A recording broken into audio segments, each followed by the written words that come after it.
نحمده ونستعينه ونستغفره ونعوذ بالله من شرور أنفسنا ومن سيئات أعمالنا من يهده الله فلا مضل له ومن يضلله فلا هادي له وأشهد أن لا إله إلا الله وحده لا شريك له وأشهد أن محمدا عبده ورسوله أرسله بالحق بشيرا ونذيرا وداعيا إلى الله بإذنه وسراجا منيرا أما بعد فأعوذ بالله من الشيطان الرجيم بسم الله الرحمن الرحيم يا أيها الذين آمنوا اتقوا الله حق تقاته ولا تموتن إلا وأنتم مسلمون وقال الله سبحانه وتعالى يا أيها الناس اتقوا ربكم الذي خلقكم من نفس واحدة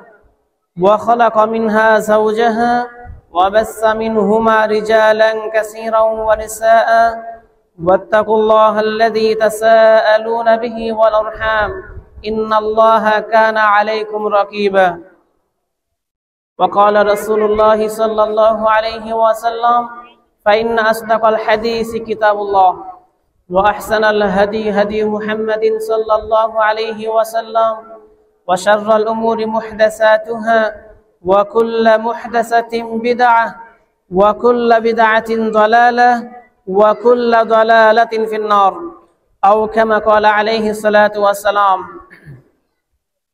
আলহামদুলিল্লাহ আল্লাহ সুবহানাহু ওয়া তাআলার দরবারে শুকরিয়া জ্ঞাপন করছি যেই মহান রব্বুল আলামিনের অশেষ মেহেরবানিতে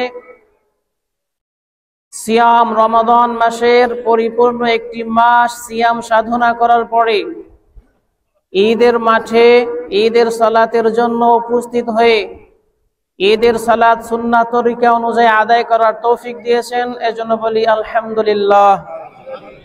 দুরূদ ও সালাম বর্ষিত হোক মুহাম্মদ সাল্লাল্লাহু আলাইহি ওয়াসাল্লামের প্রতি। আল্লাহুম্মা সাল্লি আলা মুহাম্মদ আল্লাহুম্মা বারিক আলা মুহাম্মদ। আমরা সকলেই আল্লাহ সুবহানাহু ওয়া তাআলার বরত্ব ঘোষণা করি এবং তার প্রশংসা ঘোষণা করি। সকলেই বলি আল্লাহু আকবার আল্লাহু আকবার লা ইলাহা ইল্লাল্লাহু ওয়াল্লাহু আকবার আল্লাহু আকবার ওয়ালিল্লাহিল হামদ।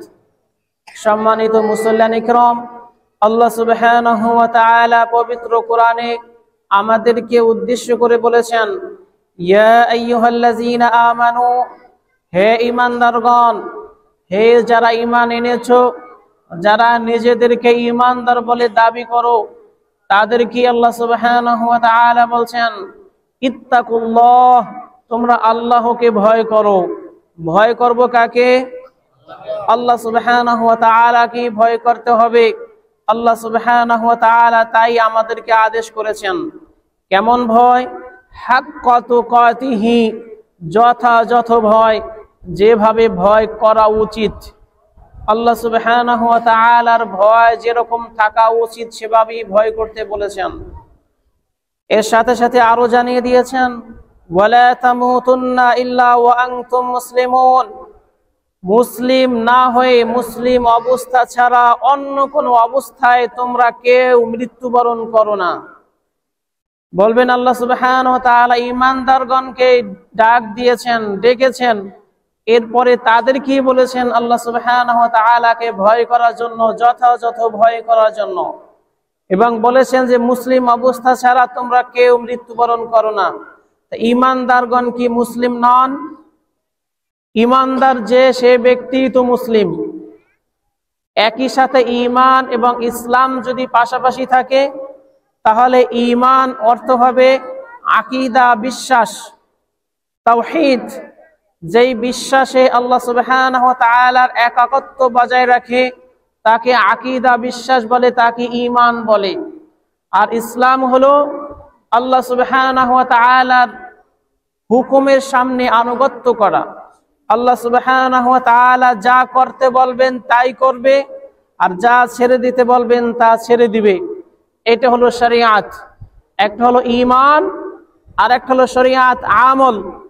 আর যখন একই জায়গায় একটা শব্দ ব্যবহার হবে শুধু ঈমান, সেখান থেকে মুমিন, তখন ইসলামও এর অন্তর্ভুক্ত হবে। ইসলাম ছাড়া ঈমান হয় না। অনেকেই ভাগ করে থাকে যে ঈমান হলো শুধু অন্তরের বিষয়, আমলের কোনো বিষয় নয়। অনেক বিদআতীরা মনে করে আল্লাহ সুবহানাহু ওয়া তাআলা সম্পর্কে জ্ঞান থাকলেই হবে, সৃষ্টিকর্তা যে তিনি যে একজন এটা জানা থাকলেই হবে, এরপরে আমল না করলেও চলে, আমলের সাথে ঈমানের সাথে কোনো সম্পর্ক নেই। কিন্তু আমাদের বিশ্বাস হলো ঈমান হলো অন্তরের বিশ্বাস এবং মৌখিকভাবে স্বীকৃতি দিতে হবে, ঘোষণা দিতে হবে, প্রকাশ্যে জানিয়ে দিতে হবে আমি এক আল্লাহ সুবহানাহু ওয়া তাআলাকে বিশ্বাস করি, তিনি হলেন সৃষ্টিকর্তা, তিনি রব, যেরকম তিনি ইলাহ, এবং তার আসমা ওয়া সিফাতের ক্ষেত্রে আমরা অন্য কাউকে সমকক্ষ মনে করি না। এটি হলো 2। 3 নম্বরে হলো আল্লাহ সুবহানাহু ওয়া তাআলা শরীয়তকে পরিপূর্ণভাবে বাস্তবায়ন করা, আমল করা। এই 3টির সমন্বয় হলো ঈমান। তবে মানুষের ঈমান বাড়ে এবং কমে। যখন তার ঈমান বৃদ্ধি পায় তখন সে আমল বেশি বেশি করতে মজা পায়, সে বেশি আমল করে। আর যখন ঈমান কমে যায় তখন সে ভালো কাজ করতে আর মজা পায় না, আনন্দ অনুভব করে না, অর্থাৎ তার ঈমান কমে গিয়েছে। একই সাথে যদি শুধুমাত্র ইসলাম শব্দটি আসে, মুসলিম বলা হয়, ঈমান ছাড়া কখনো মুসলিম হওয়া যায় না, তখন ঈমান ও মুসলিমের সাথে অঙ্গাঙ্গিভাবে জড়িত থাকে। কিন্তু একই সাথে ঈমান, তার সাথে সাথে ইসলাম যখন থাকে তখন ঈমান হবে আকীদা আর ইসলাম হবে শরীয়ত। কাজেই মুসলিম না হয়ে তোমরা কেউ মৃত্যুবরণ করো না, এর দ্বারা আল্লাহ সুবহানাহু ওয়া তাআলা স্পষ্ট আমাদেরকে জানিয়ে দিয়েছেন, নিজেদেরকে যদি মুমিন বলে স্বীকৃতি দাও, ঘোষণা দাও, তুমি আল্লাহ সুবহানাহু ওয়া তাআলার আদেশের অমান্য করো না। আল্লাহ সুবহানাহু ওয়া তাআলা যা কিছু আদেশ দিয়েছেন তা পুঙ্খানুপুঙ্খভাবে পালন করো। যদি কখনো তার থেকে সরে যাও, সেই অবস্থায় যেন তোমার মৃত্যুটা না আসে। বান্দা, তুমি জানো না তোমার মৃত্যু কখন আসবে। কাজেই তোমার পুরো জিন্দেগি, সকালে ঘুম থেকে ওঠার পর থেকে নিয়ে পরবর্তী ঘুমে যাওয়ার আগ পর্যন্ত, যতক্ষণ তুমি জ্ঞানে থাকো, যতক্ষণ তোমার আকল কাজ করে, যতক্ষণ পর্যন্ত তোমার বিবেক কাজ করে, তুমি সজাগ থাকো। সজাগ থাকা অবস্থায় তুমি আমার হুকুম আহকামের অবাধ্য হইও না।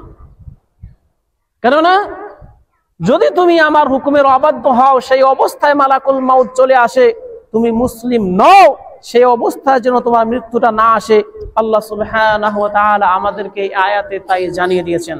আল্লাহ সুবহানাহু ওয়া তাআলার কাছে প্রার্থনা করছি, মহান রব্বুল আলামিন যেন আমাদেরকে মৃত্যুর আগ পর্যন্ত ইসলামের উপরে, সঠিক ইসলামের উপরে অটল থাকার তৌফিক দান করেন। যে ইসলামের উপরে আবার সঠিক লাগালাম কেন? কারণ পৃথিবীতে এখন মানুষ ইসলামের নাম দিয়েই ইসলামিক কার্যকলাপ চালিয়ে যাচ্ছে। নিজেকে মুসলিম বলে, আবার মুসলিমের সাথে সাথে বিভিন্ন তরিকার বিভিন্ন কিছু নাম জড়িয়ে দিয়ে আমি মুসলিম, তবে এই মুসলিম, আমি মুসলিম তবে এই মুসলিম। ঠিক ওইরকম ভাবে নিজেদেরকে বর্তমানে বলতে হয় যে ইসলামের উপরে তো বটে, শুধু ইসলামের দাবিদার অনেক মানুষ আছে। এজন্য সঠিক ইসলামের উপরে সিরাতাল মুস্তাকিম, শুধু মুস্তাকিম, শুধু সিরাত নয়, সিরাতে মুস্তাকিম, সরল, সঠিক, সোজা যে রাস্তাটা আছে, যেই রাস্তার কথা আল্লাহ সুবহানাহু ওয়া তাআলা বলে দিয়েছেন, যেই রাস্তায় রাসূল সাল্লাল্লাহু আলাইহি ওয়াসাল্লাম নিজে চলেছেন এবং সাহাবায়ে কেরামকে যেই রাস্তার কথা শিক্ষা দিয়েছেন এবং বলে গিয়েছেন, এইটা হলো সিরাতাল মুস্তাকিম। আল্লাহ রাসূল সাল্লাল্লাহু আলাইহি ওয়াসাল্লাম একবার খুতবা দিচ্ছেন, ভাষণ দিচ্ছেন, রাসূল সাল্লাল্লাহু আলাইহি সাল্লাম হাত দিয়ে দাগ কাটলেন, এই যে হাযা সিরাতাল মুস্তাকিম, এটা হলো সিরাতে মুস্তাকিম, সরল, সঠিক, সোজা রাস্তা। এরপরে তার ডানে বামে অনেকগুলো দাগ দিলেন আঁকা বাঁকা, এরপরে বললেন হাযিহি সুবুলুশ শায়াতিন, এই সোজা রাস্তার আশেপাশে যত বাঁকা রাস্তা আছে, আঁকা বাঁকা যত রাস্তা আছে, এগুলো সব হলো শয়তানের রাস্তা। সিরাতে মুস্তাকিম কয়টা? একটা। সিরাতে মুস্তাকিম একটা। আর যত বিভিন্ন তরিকার নামে বিভিন্ন রাস্তা তৈরি করেছে, এগুলো সব শয়তানের রাস্তা। এই জন্য আমাদের চলতে হবে সিরাতে মুস্তাকিম, যেই পথে আল্লাহ সুবহানাহু ওয়া তাআলা আমাদেরকে চলতে বলেছেন, যেই পথে চলেছেন মুহাম্মদ সাল্লাল্লাহু আলাইহি ওয়াসাল্লাম, যেই পথে চলেছেন সাহাবায়ে কিরাম রাদিয়াল্লাহু তাআলা আনহুম আজমাইন, আমাদেরকে সেই পথ বেছে বেছে সতর্কতার সাথে চলতে হবে।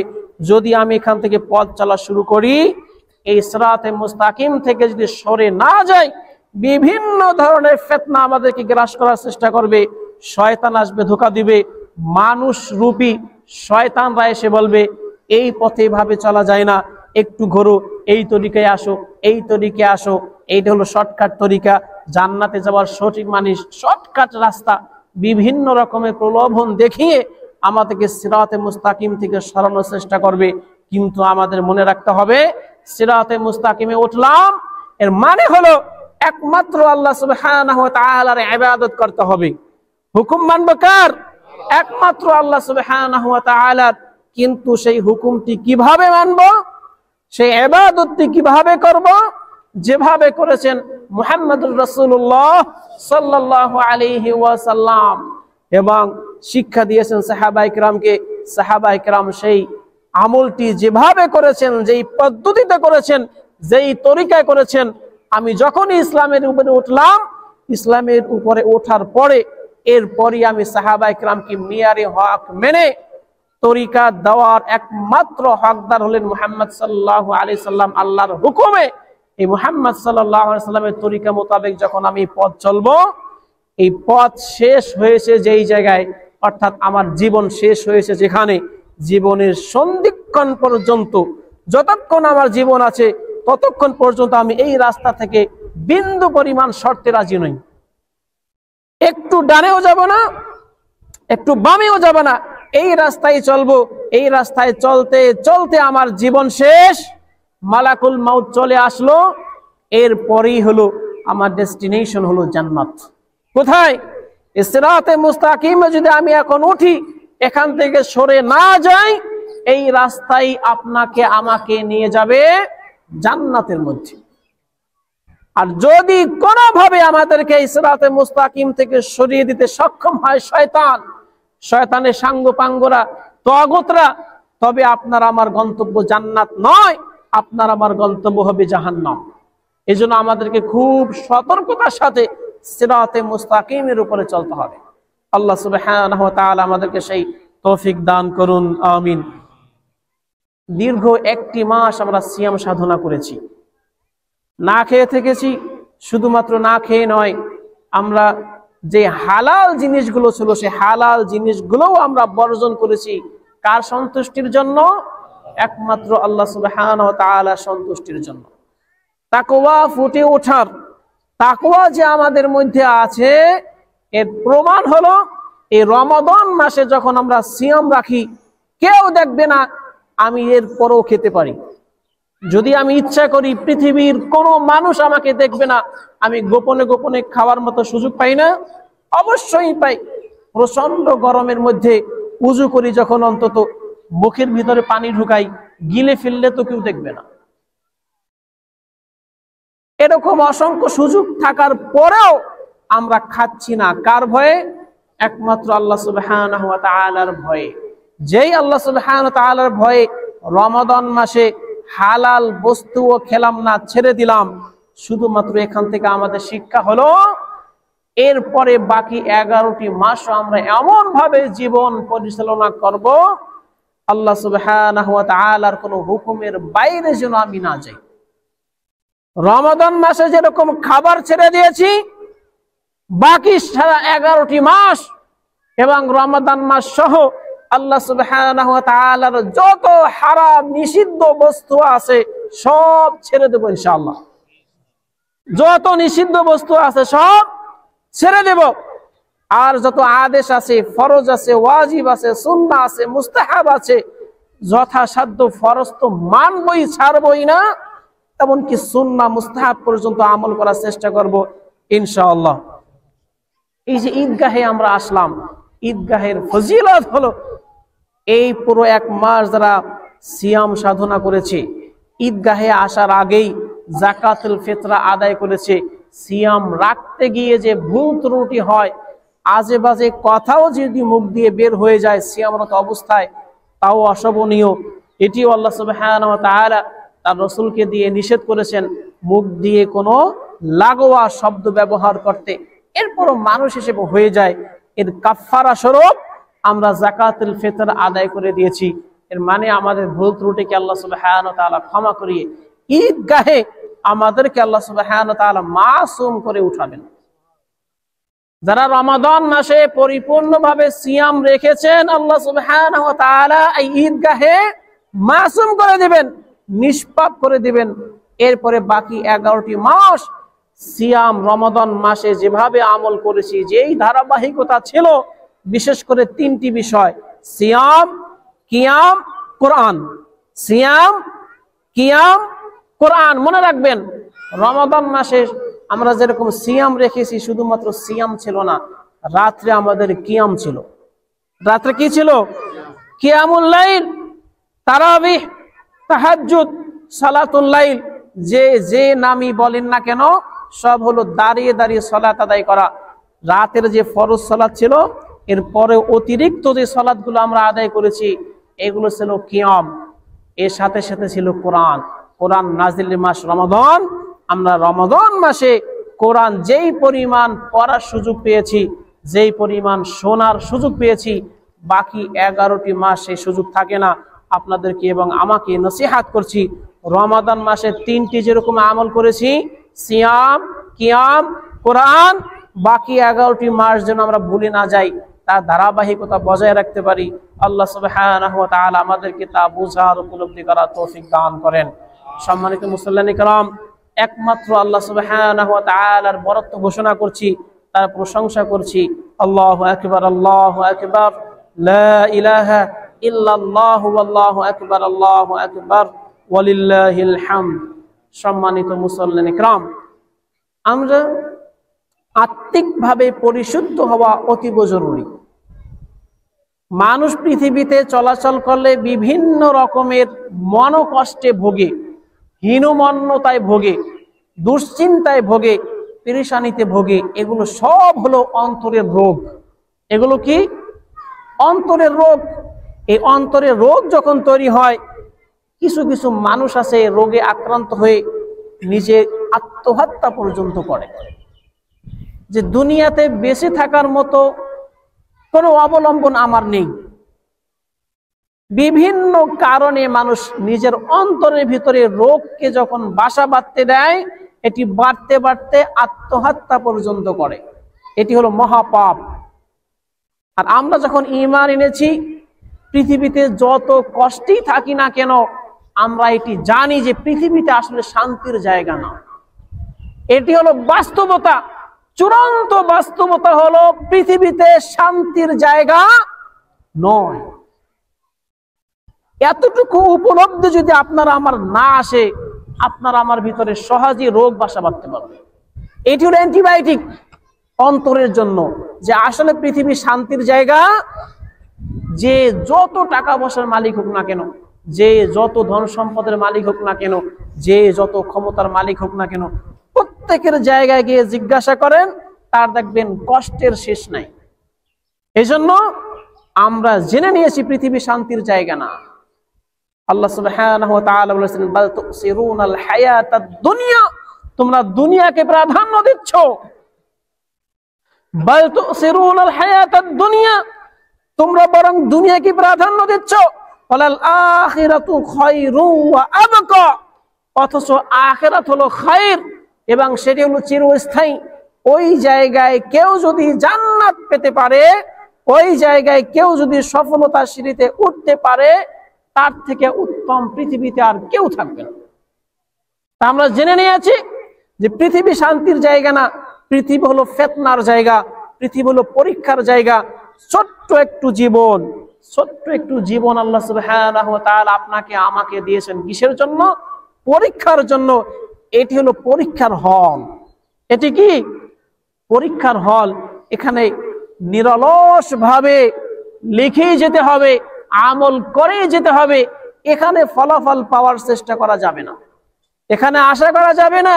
পরীক্ষার হলেই আমরা ফলাফল পাই না, সেখানে যত সম্ভব ভালো লিখতে হয়, আপ্রাণ চেষ্টা করতে হয়, চিন্তা করতে হয়, কোনো একটি যেন ভুল না হয়, সতর্ক থাকতে হয়। ঠিক আমাদের পৃথিবীর জীবনটা হলো পরীক্ষার হলে আমরা আছি, এখন শুধু আমল করে যাব, সঠিক বিশ্বাস রাখবো। আমাদের বিশ্বাস হলো সঠিকভাবে পরীক্ষা যদি আমরা দিতে পারি, আল্লাহ সুবহানাহু ওয়া তাআলা যদি আমাকে কার্যকর করেন, আমাকে যদি কবুল করেই নেন, ফলাফল পাবো জান্নাত। এমন জান্নাত যে সবচেয়ে ছোট জান্নাত হলো এই পুরো পৃথিবীর 10টার সমান। সুবহানাল্লাহ ওয়া বিহামদি। কাজী আমরা কিসের পিছনে ঘুরবো?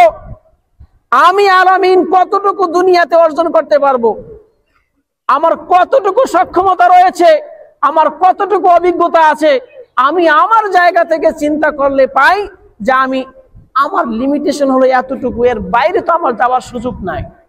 আমি তো একটা মেম্বারও হতে পারবো না, আমি তো একটা চেয়ারম্যানও হতে পারবো না, আমি তো একজন এমপি মন্ত্রীও হতে পারবো না, আমি ছোট্ট বাংলাদেশের প্রধানমন্ত্রী হতে পারবো না। আমার দৌড় ওই পর্যন্ত নাই। যদি আল্লাহ করেন সেটা হলো ভিন্ন কথা, আল্লাহ করতে পারেন, কিন্তু আমি আমার অভিজ্ঞতা থেকে বলতে পারি ছোট্ট বাংলাদেশের ভূখণ্ডের প্রধানমন্ত্রী হওয়ার মতো যোগ্যতা আমার নাই। যেহেতু পৃথিবীতে সুযোগ নাই, আমি চাই সবচেয়ে ছোট জান্নাত যেটি পুরো পৃথিবীর 10টার সমান, ওই জায়গার রাজত্ব, একচ্ছত্র রাজত্ব আমার থাকবে। আমার টার্গেট তো শুধু ওইটা নয়, আমার টার্গেট পৃথিবী 10টার সমান যে জান্নাত, সেই জান্নাতেও আবার হবে না। সেই জান্নাত দিয়েও আমি সন্তুষ্ট থাকতে পারবো না। এই পৃথিবী 10টার সমান সেই জান্নাত, সেই জান্নাতের মালিক হয়ে আপনি কি সন্তুষ্ট থাকতে পারবেন? কে কে পারবেন? হাত জাগান তো। এটা কোরবানির খুতবা না যে একটু খুতবা লম্বা হয়ে গেলে গরু জবাই করতে হবে, মন পড়ে আছে সেখানে কসাইটা বসে আছে, এরকম কোনো বিষয়। আলহামদুলিল্লাহ আজকের আবহাওয়াটা অনেক সুন্দর না, রৌদ্র না, এই জন্য একটু লম্বা করছি আপনাদেরকে বোঝানোর জন্য। এই পুরো পৃথিবীর 10টার সমান যে জান্নাত দিবে, সেই জান্নাত পেয়ে কে কে সন্তুষ্ট থাকবেন? হাত উঁচু করেন, ভালো করে বুঝেন না, এই জন্য জানতে হবে ভালো করে। আমি কিন্তু প্রায় সময় এই প্রশ্নটা করি, এই জন্য দেখবেন হাত উঠায় নেয়, নতুবা সবাই হাত উঠাতো, ঠিক না? যে পৃথিবীর 10টার সমান একটা জান্নাত দিবে, সে জান্নাত পেয়েও আপনারা সন্তুষ্ট না, হাত উঠান নাই। কয়েকজনে উঠাইছেন, হয়তো বুঝতে পারেননি। সেই দুনিয়ার সমান যে জান্নাত দিবে, কাকে দিবে? জাহান্নামে যাবে, জাহান্নামীদেরকে। এমন জাহান্নামী, যে জাহান্নামী সর্বশেষ জাহান্নাম থেকে মুক্তি পেয়ে জান্নাতে যাবে। কাফের না, মুশরিক না, চিরস্থায়ী জাহান্নামী না, তবে তার এমন কোনো আমল ছিল না জান্নাতে যাওয়ার মতো। একদম জাররা পরিমাণ ঈমান তার ভিতরে ছিল, কিন্তু সারা জীবন খারাপ কাজ করেছে, অন্যায় করেছে, জুলুম করেছে, এই জন্য জাহান্নামে জ্বলছে। সর্বশেষ এই ব্যক্তিকে মুক্তি দিয়ে আল্লাহ সুবহানাহু ওয়া তাআলা তার কপালে জাহান্নামীয়ুন লিখে তারপরে জান্নাতে দিবেন। দুনিয়ার 10 দুনিয়ার সমান একটা জান্নাত দিবেন ওই ব্যক্তিকে। কিন্তু আমি তো চাই 10 দুনিয়ার জান্নাত নয়, আমি চাই আমার মৃত্যু যখনই হবে, যখনই মালাকুল মাউত আমার সামনে আসবে, সাথে সাথে পৃথিবীতে থেকে আমি জান্নাত প্রত্যক্ষ করব। আমার জান্নাতের জায়গা কোন জায়গায়?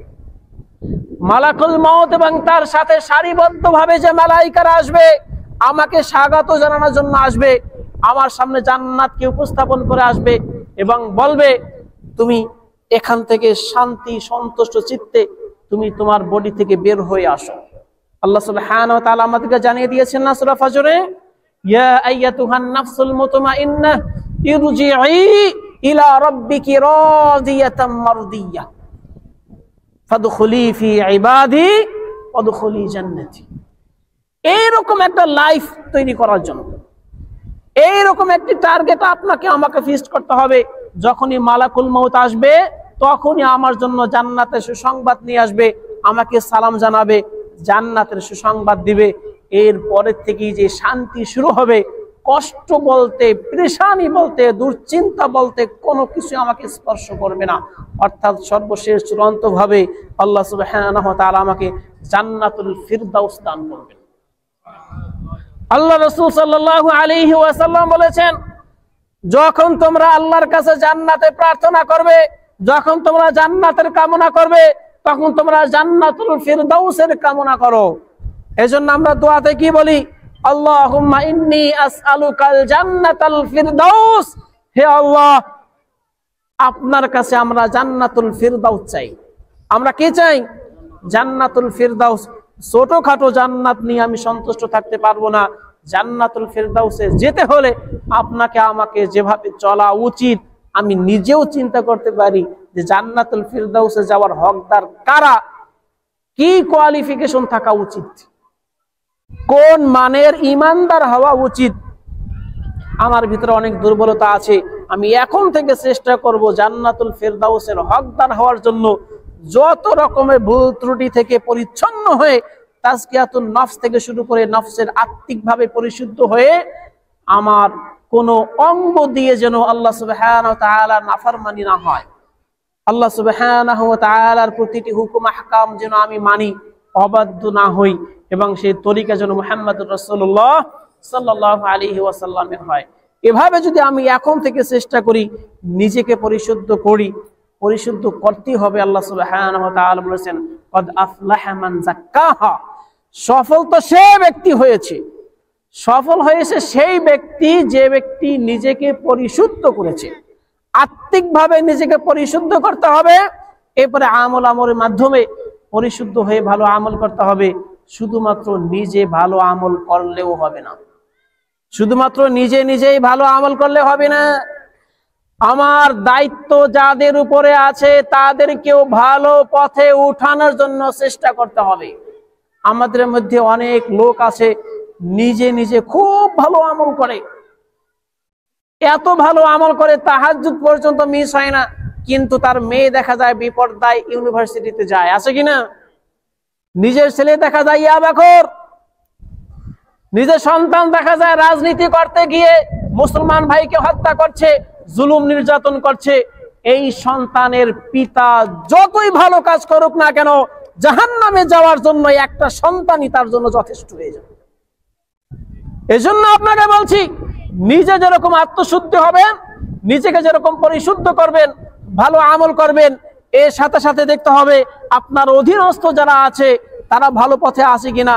ভালো পথে না থাকলে অবশ্যই তাদেরকে ভালো পথে আনার জন্য যত রকমের কৌশল দরকার, যত রকমের শক্ত হওয়া দরকার, প্রয়োজনে তাদের সাথে আমি এরকম ঘোষণা দিব, তুমি যদি ভালো না হও, তুমি যদি ঈমান সঠিকভাবে আনয়ন না করো, ভালো আমল না করো, ইব্রাহিম আলাইহিস সালাম তার পিতা সম্পর্কে যে ঘোষণা দিয়েছিল, তার সম্প্রদায় সম্পর্কে যে ঘোষণা দিয়েছিল, আমিও সেই ঘোষণা দিলাম, ইন্না বুরাআউ মিনকুম ওয়া মিম্মা তা'বুদুনা মিন দুনিল্লাহ, তোমার থেকে, তোমরা যাদের ইবাদত করো, যে তাগুতদেরকে মানো, তাদের থেকে আমরা মুক্ত।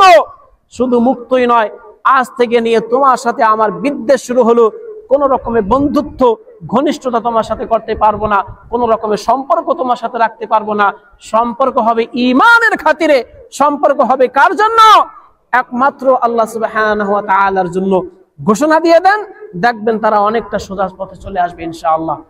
এরপরে শুধু পরিবার পরিজন নয়, পাড়া প্রতিবেশীরও হক আছে। আন্তর্জাতিকভাবে মুসলিমরা নির্যাতিত, নিপীড়িত, যে সমস্ত জায়গায় মুসলিমরা নির্যাতিত, নিপীড়িত, তাদের সাহায্যে আপনাকে এগিয়ে আসতেই হবে। যে যেভাবে পারেন, কোনো কিছু না পারলেও তাদের জন্য অন্তত চোখ থেকে অশ্রু ঝরিয়ে দোয়া করতে হবে। এতটুকু তো পারবো আমরা ইনশাআল্লাহ। আল্লাহ সুবহানাহু ওয়া তাআলা সারা পৃথিবীর নির্যাতিত, নিপীড়িত মুসলিমদেরকে হেফাজত করুন। ইয়া আল্লাহ, তাদেরকে সাহায্য করুন, তাদের জন্য সাহায্যকারী পাঠান। জালিমকারীর জুলুম থেকে তাদেরকে হেফাজত করুন। আমাদের ঈমান আমলকে আপনি সঠিক করে দিন, আমাদেরকে সঠিক পথে চলার রাস্তাকে সহজ করে দেন। সর্বশেষ কথা, রাসূল সাল্লাল্লাহু আলাইহি ওয়াসাল্লাম বলেছেন, মান সামা রমাদান, যে ব্যক্তি রমাদানের সিয়াম রাখলো, রমাদান মাস যাওয়ার পরে শাওয়ালের 6টি সিয়াম রাখলো, আল্লাহ সুবহানাহু ওয়া তাআলা তার জন্য সারা বছর সিয়াম রাখার সওয়াব দিয়ে দিবেন। এক মাস সিয়াম রাখলাম, এই যে শাওয়াল মাস শুরু হলো, এই 29 বা 30 দিনের মধ্যে 6টি সিয়াম যদি আমরা রাখতে পারি, সারা বছর সিয়াম রাখলে যে সওয়াব, সেই সওয়াব আমাদের হয়ে যাবে। আল্লাহ সুবহানাহু ওয়া তাআলা আমাদেরকে বোঝার, উপলব্ধি করার তৌফিক দান করুন, আমিন। আলহামদুলিল্লাহ, এবার দেখলাম, এবার যদি আমরা মহিলাদের জন্য মাঠে জায়গা রাখতাম, আমাদের জায়গা হতো না। সবাই দেখেন জায়গা হতো, আমাদের মুসল্লি অনেক বেড়ে গেছে আলহামদুলিল্লাহ। সবাই চায় আমল করব, পরিশুদ্ধ ভাবে করব। যাদের এতটুকু বুঝ আছে আমি কষ্ট করে আমল করব বিদআত পন্থায় কেন, যতটুকু পারবো সুন্নাহ পদ্ধতি অনুযায়ী সঠিকভাবে আদায় করব, তারাই দূর দূরান্ত থেকে এখানে চলে এসেছে। আমাদের জায়গায় প্রয়োজন আরো। আল্লাহ তাআলার কাছে প্রার্থনা করি আমাদের জন্য এই প্রতিষ্ঠানকে যেন একটি দ্বীনী মারকাজ হিসেবে কবুল করেন। রব্বানা আতিনা ফিদ দুনিয়া হাসানা ওয়া ফিল আখিরাতি হাসানা ওয়া কিনা আযাবান নার। রব্বানা ফাগফির লানা যুনুবানা ওয়া কাফফির আন্না সাইয়্যাতিনা ওয়া তাওয়াফফানা মাআল আবরার। আমাদের বোনরাও চলে এসেছে কেন?